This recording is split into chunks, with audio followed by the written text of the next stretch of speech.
नमस्कार मित्रों, आज की इस वीडियो में एक बार फिर से आप सभी का बहुत बहुत हार्दिक स्वागत है। आज हम भाषा विज्ञान के अंतर्गत हिंदी भाषा की संवैधानिक स्थिति को अब तक के सबसे आसान ट्रिक की सहायता से याद करने का प्रयास करेंगे, जहां से हिंदी से संबंधित सभी प्रतियोगी परीक्षा में प्रश्न पूछे जाते हैं। तो उन सभी तथ्यों को आज की इस वीडियो में हम लोग ट्रिक की सहायता से याद करेंगे। अब जैसा कि स्क्रीन पर आप देख पा रहे हैं, राजभाषा। और राजभाषा की बात करें तो राजभाषा का अर्थ होता है कि सरकारी कामकाज की भाषा, अर्थात ऐसी भाषा जिसका प्रयोग किसी देश के अंदर जो कार्यालय हैं उन कार्यालयों में उसका प्रयोग लिखने और पढ़ने में किया जाता है। तो ऐसी भाषा को राजभाषा कहते हैं, ठीक है ना। तो बात करें राजभाषा की तो 14 सितंबर 1949 ईस्वी को भारत के संविधान में हिंदी को राजभाषा यानी कि ऑफिशियल लैंग्वेज, जिसे आप कह सकते हैं ना कार्यालयी भाषा, की मान्यता प्रदान की गई, ठीक है ना। अब जो हिंदी को भारतीय राजभाषा की मान्यता दे दी गई, तो भारतीय संविधान के जो भाग 17 में है ना, अनुच्छेद 343 से 351 तक राजभाषा का संविधान में प्रावधान किया गया है तथा संविधान की जो 8वीं अनुसूची में 22 भाषाओं को मान्यता प्रदान की गई है, ठीक है ना। तो इसे आप ध्यान में रखें। बात हम लोग करें है ना, तो हिंदी क्या है? हिंदी भारत की राजभाषा है, पहली विशेषता। कब इसको मान्यता मिली? तो 14 सितंबर 1949 को मिली। यही कारण है कि 14 सितंबर को हम लोग हिंदी दिवस के रूप में मनाते हैं, ठीक है ना। क्यों? क्योंकि 14 सितंबर 1949 ईस्वी को भारत के संविधान में हिंदी को राजभाषा यानी कि कार्यालयी भाषा है ना, ऑफिशियल लैंग्वेज की मान्यता प्रदान की गई थी। दूसरी बात क्या है कि भारतीय संविधान के किस भाग में? तो भाग 17 में, एक साथ, सभी भाग एक साथ, ठीक है ना। एक साथ मतलब 17वां भाग है संविधान के 17वें भाग में। कितने अनुच्छेद?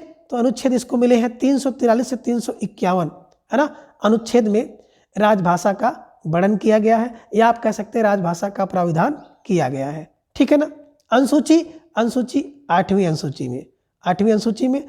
और कितनी भाषाएं हैं? तो भारतीय संविधान में कुल 22 भाषाओं को मान्यता प्रदान की गई है, ठीक है ना। कभी कभी आपको प्रश्न घुमा देता है, ये जो भाग है ना, भाग कौन सा? 17 भाग, 17वें भाग में भाग 17 है ना, इसी को घुमा करके कहा जाता है भाग 22। अब आप भटक जाते हैं, तो 22 भाग नहीं है बल्कि 22 भाषा है। भाग कितने हैं? 17 भाग है। अनुच्छेद 343 से 351, ठीक है ना। बात करें अनुसूची तो अनुसूची 8वीं अनुसूची, ठीक है ना। कैसे दिमाग में बैठाया जाए? देखिए, अगर किसी चीज़ का कोई भाग आपको मिल जाता है, कोई अंश या टुकड़ा मिल जाता है, तो उसको एक साथ रखते हैं। एक साथ मतलब 17, ठीक है ना। संविधान के किस भाग में? तो बोले संविधान के 17 भाग में, एक साथ है ना। कोई भाग मिल जाए तो उसको एक साथ रखते हैं, है ना। दिमाग में रख लीजिएगा, है ना। तो 17वें भाग में अनुच्छेद कितना? 343 से 351, ठीक है ना। अनुसूची 8 अनुसूची, 8वीं अनुसूची। और भाषा कितनी? 22 भाषा। देखो, दो करके लोग भाषा, दो करके 22 भाषा, दो करके 22 भाषा। तो इस प्रकार से कुल 22 भाषाओं को है ना भारतीय संविधान में मान्यता दी गई है। भाग 17 में इसका वर्णन किया गया है। 343 से 351 जो अनुच्छेद है उसमें राजभाषा का जो है प्राविधान किया गया है। अब भारतीय संविधान में जो 22 भाषाएं हैं जिन्हें मान्यता प्रदान किया गया है, वो भाषाएं अग्रलिखित हैं, जिनमें असमिया, बंगला, बोडो, डोगरी, गुजराती, हिंदी, कन्नड़, कश्मीरी, और इसके अलावा आप देख पा रहे हैं कोंकणी, मैथिली, मलयालम, मणिपुरी, मराठी, नेपाली, उड़िया, पंजाबी, संस्कृत, संथाली, और इसके अलावा सिंधी, तमिल, तेलुगु और उर्दू। इस प्रकार से कुल 22 भाषाएं हैं जिन्हें भारतीय संविधान में मान्यताएं प्रदान की गई हैं, ठीक है ना। अब मूल संविधान में कुल कितनी? 14 भाषाएं थीं, ठीक है ना।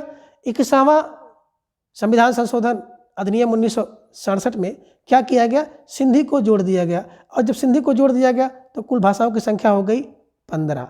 तो मूल संविधान में प्रश्न अगर पूछ लिया जाए तो मूल संविधान में 14 था, सिंधी जोड़ी गई तो 15 हो गया। आगे 71वें संविधान संशोधन अधिनियम 1992 में कोंकणी, नेपाली और मणिपुरी को जोड़ दिया गया, तो 3 भाषाएं और बढ़ गई। 71 है ना, 92 में क्या हो गया, 3 बढ़ गई तो संख्या बढ़ के हो गई 18। ठीक है ना।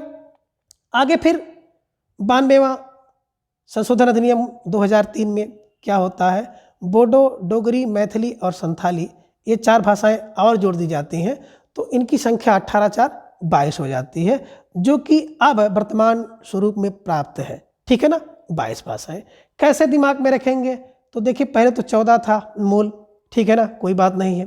14 में 15वां कौन जुड़ता है, बोले सर 21 का क्या था, 21 का, ठीक है ना, 21 की सिंधी, 21 की सिंधी या सेंधी कितने में, 67 में। 21 की सिंधी या सिंधी कितने में, 67 में। ठीक है ना, तो 21 की सिंधी कितने में, 67 में। बस दिमाग में रख लीजिएगा। यानी कि 21वां संविधान संशोधन 1967 में कौन, सिंधी। बस 21 की सिंधी 67 में बिकती है, 21 की सिंधी 67 में। 21 का मतलब हो गया 21वां संविधान संशोधन अधिनियम 1967, सिंधी को जोड़ा गया, तो क्या हो गया, 15 हो गया। दूसरा बता रहे हैं 71वां, यानी कि 71 का कौन, बोले सर नमक, क्या हो गया सर, 92 में बिका। कितने में बिका, 92 में बिका। 71 का नमक 92 में बिका, है ना। कोई नमक देखे होंगे 71 रुपये का था, वो कितने में बिका, 92 में बिका। ठीक है ना। तो नमक में 3 भाषाएं हैं, कौन कौन सी, ना से आप कहते हैं ना नेपाली, मा से मणिपुरी, का से कोंकणी। तो यही दिमाग में रख लीजिएगा कि नमक 71 का नमक 92 में बिका था। ठीक है ना। यानी कि 71वें संविधान संशोधन 1992 में क्या, नमक 3 भाषा जोड़ी गई, कोंकणी, नेपाली, मणिपुरी। ना से नेपाली, मा से मणिपुरी, का से कोंकणी। ठीक है ना। आगे चलते हैं। अब आगे जो 92 कंडीशन आती है, 92 का, हाँ सर 92 का क्या था, बोले 92 की डोडो लीली, क्या 92 की डोडो लीली कितने की, बोले 2003 की बिकी। डोडो लीली। तो देखो डोडो लीली, ठीक है ना। डोडो लीली कितनी, बोले 92 की जो डोडो लीली थी वो अब 2003 की बिकी।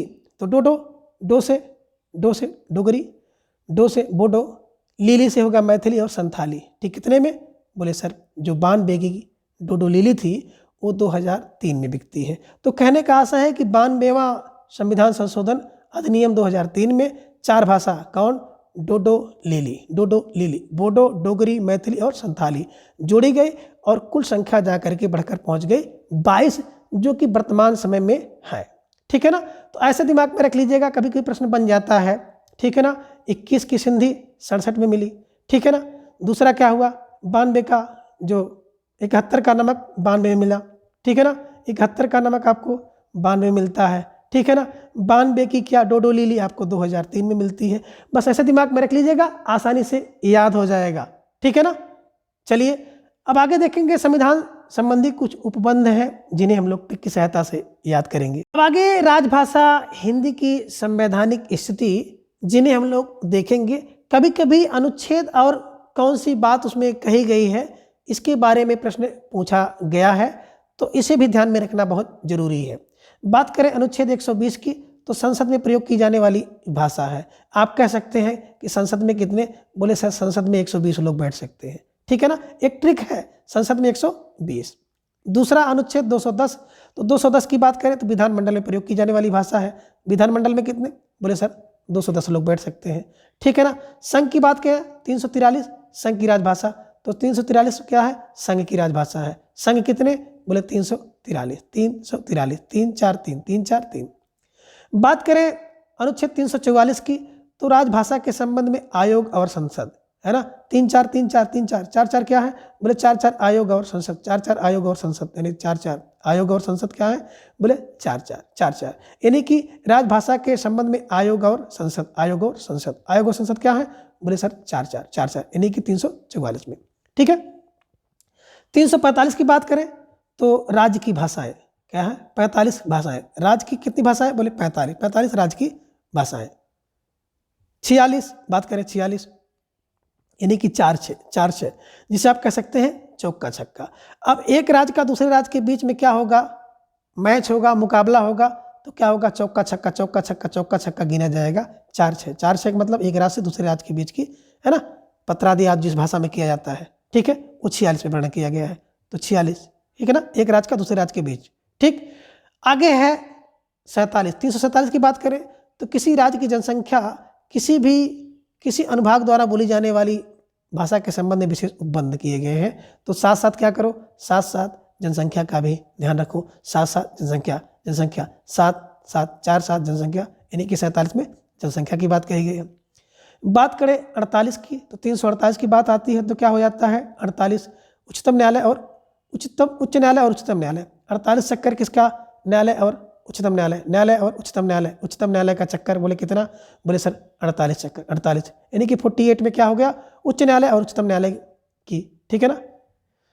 आगे बात करें 349 में भाषा संबंधी कुछ विधियों का, है ना। 49 क्या है, बोले 49 भाषा, ठीक है, 49 भाषा। और 50 व्यथा क्या है, बोले 50 है तो उसका निवारण होगा, व्यथा 50 तो उसका निवारण होगा। बात करें 51 की तो 51 में क्या हो गया, हिंदी भाषा के विकास। हिंदी भाषा के कितने विकास, बोले हिंदी भाषा के 51 विकास है। मैं फिर से देखें 120 संसद में, 210 विधानमंडल में, 343 राज्य की भाषा, 344 4 क्या है भाषा आयोग और संसद, आयोग संसद 4, 45 क्या है राज्य की भाषाएं, 45 राज्य की भाषाएं हैं। 46 चौका छक्का एक राज्य दूसरे राज्य से। 47 7 जनसंख्या की भी बात करो। 48 चक्कर उच्च न्यायालय और उच्चतम न्यायालय का लगाओ, 48 चक्कर। 49 भाषा और 50 क्या है, बोले सर 50 प्रथा है। और 51 क्या होगा, भाषा के विकास होंगे। 51 निर्देश हुआ गया, है ना, भाषा के विकास के निर्देश कितने, बोले सर 51। तो 51 का मतलब हो गया 351 में, ठीक है ना। आगे हम लोग बात करें कि अनुच्छेद 44 के अंतर्गत 1955 ईस्वी में तत्कालीन पंडित राजेंद्र प्रसाद ने राजभाषा आयोग का गठन किया था, जिसमें 21 सदस्य थे। और इसके प्रथम जो अध्यक्ष उच्चतम न्यायालय के न्यायाधीश थे, जिनका नाम था जीबी खेर। इस समिति के सुझाव पर विचार किया गया और 1957 में संसदीय राजभाषा समिति का गठन हुआ। इसके अध्यक्ष थे जीबी पंत, ठीक है ना। तो ये सब चीज़ें थोड़ा सा दिमाग में रख लीजिएगा, एक आध दो बार प्रश्न यहाँ से पूछा गया है। तो कह रहे हैं भाई क्या है, एक देखिए जीबी खेर है और दूसरे क्या है जीबी पंत है, तो बीजी खेर। अब आगे देखिए एक टिप्पणी है कि अनुच्छेद 344 के अंतर्गत वर्ष 1955 ईस्वी में तत्कालीन राष्ट्रपति डॉक्टर राजेंद्र प्रसाद जी ने राजभाषा आयोग का गठन किया, जिसमें 21 सदस्य थे। कितने, 21 सदस्य थे। और जिसके प्रथम अध्यक्ष उच्चतम न्यायालय के न्यायाधीश, जिनका नाम था बीजी खेर महोदय थे। कौन थे, बीजी खेर महोदय थे। तो देखिए जो राजभाषा आयोग था, राजभाषा आयोग का प्रथम अध्यक्ष, ये प्रश्न कई बार पूछा गया है, तो बीजी खेर है, ठीक है ना। तो प्रथम आयोग राजभाषा का। तो दिमाग में रख लीजिएगा कि अगर कोई व्यक्ति क्या हो, भाषा में आयोग हो तो खैर नहीं है, आयोग हो तो खैर नहीं है, यानी कि उससे योग्य होना चाहिए। एक ट्रिक बना लीजिएगा ना कि कोई भाषा में अगर आयोग हो गया तो उसकी खैर नहीं होगी, बस। यानी कि राजभाषा आयोग के प्रथम अध्यक्ष कौन थे, तो बीजी खेर थे, उसका खैर नहीं होगा, ठीक है। आगे देखिए इस समिति के सुझाव पर विचार करने के लिए 1957 ईस्वी में संसदीय राजभाषा समिति का गठन हुआ और जिसके अध्यक्ष थे जीबी पंत। तो ठीक देखिए यहाँ पे क्या है, 55 में आपने क्या किया, राजभाषा आयोग का गठन किया। आयोग अगर हो जाए, भाषा में आयोग हो जाए तो खैर नहीं है, खैर नहीं मतलब बीजी खेर, ठीक है ना। और 1957 में 2 वर्ष बाद आपने एक समिति बनाई, संसदीय राजभाषा समिति बनाई, और समिति में क्या है ना, जीबी पंत, समिति में पंत, है ना, समिति में पंत है, ठीक है ना। तो ये दिमाग में रख लीजिएगा, समिति में कौन रहेंगे, पंत रहेंगे। और भाषा में अगर कोई आयोग हो जाएगा तो उसकी खैर नहीं होगी, तो खैर का मतलब यही रख लीजिएगा कि बीजी खेर, ठीक है ना। इस प्रकार से इन सभी ट्रिक की सहायता से आप इन सभी जो महत्वपूर्ण पहलू है या महत्वपूर्ण तथ्य है उनको आसानी से याद कर सकते हैं। तो आज के इस वीडियो में बस इतना। अगले वीडियो में फिर हम किसी एक नए टॉपिक के साथ उपस्थित होंगे। तब तक के लिए धन्यवाद, नमस्कार, बाय।